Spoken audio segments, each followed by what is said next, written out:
Wow! చూసారా pumpkin papaya ఎంత బాగుందో కదా, సో క్యూట్ కదా. అయితే దీన్ని కట్ చేసుకుందామా. టేస్ట్ కూడా చాలా చాలా బాగుంటుంది. మీరు ఎప్పుడైనా పంకిన్ పపీతా ఎప్పుడైనా తిన్నారా? ఎప్పుడైనా టేస్ట్ చేశారా? టేస్ట్ అయితే వేరే లెవెల్. వావ్ వావ్, చూస్తుంటే నోరు ఊరిపోతుంది. Wow, very nice, very cute.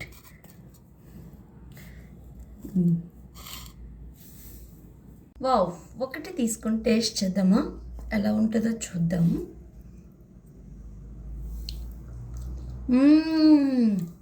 Taste వేరే లెవెల్. ఈ వీడియో మీకు కూడా నచ్చిందా? Like, share, subscribe. So guys, ఎవరు ఆశ్చర్యపోకండి, ఇది పంకిన్ పపాయ కాదు, పపైతా పండే. నాకు మార్కెట్లో ఈ సేపు పళ్ళల్లో కనిపిస్తే ఆవిడకి అడిగి మరీ మనీ పెట్టి కొనుక్కున్నాను అనమాట. ఇది పపాయ పండే ఆ సేపులో వచ్చింది.